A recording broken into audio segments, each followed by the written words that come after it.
on a wrought iron blade. And you can see the texture in the metal.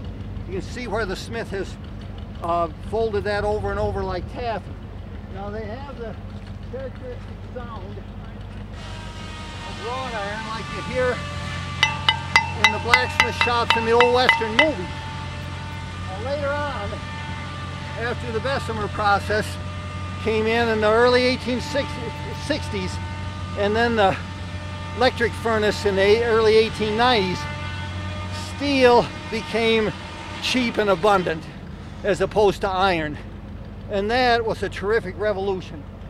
I have a collection of broad axes. Each one is a different shape. And if you go to different parts of the country, you find different shapes. Different centuries, you find different shapes. The oldest ones were goose wing type. And you can see some of them, for example, at the Bastille Festival. And but the later ones, they tended evolutionarily to this shape here, or even heavier and thicker.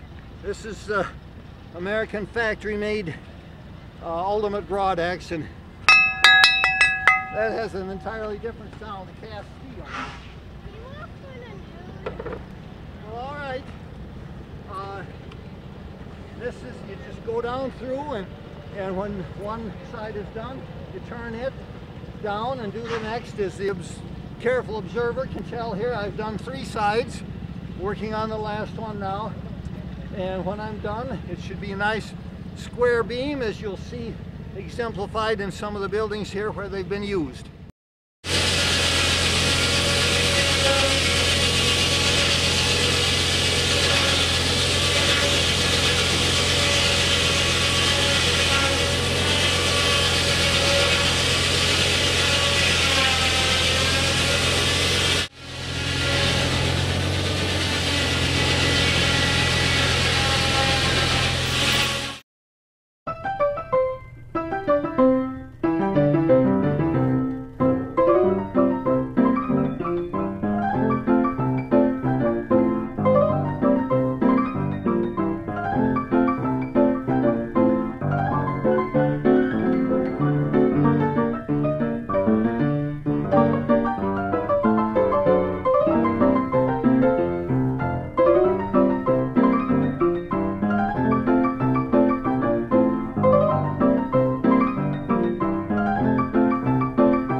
This is the ladies' domestic display at our Antique Equipment Association.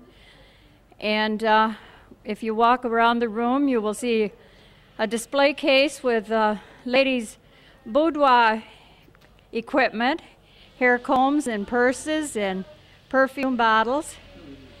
And then we have a dining area with a tea set, a tea party set all ready to go.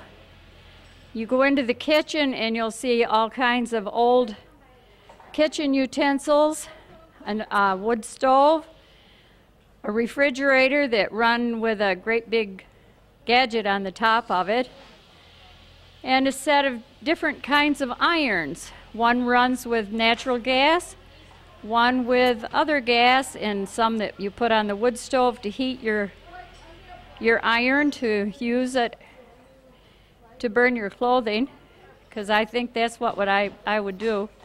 We have a couple of cabinets with glass displays in them and cups and saucers. We have a display with children's toys, a doll sitting in a high chair, an old autograph quilt, and then we have a display of handmade wooden equipment. There are tractors and backhoes and an earth mover, a log stagecoach. It's very intricate work. Over in this other corner, we have an old voting machine, a gas engine, and then we have our weavers. Alice is weaving a placemat, I believe, a towel, a kitchen towel. And she has another loom where she will teach you how to weave. And Sandy is over here getting ready to do caning on a chair. We have many other items.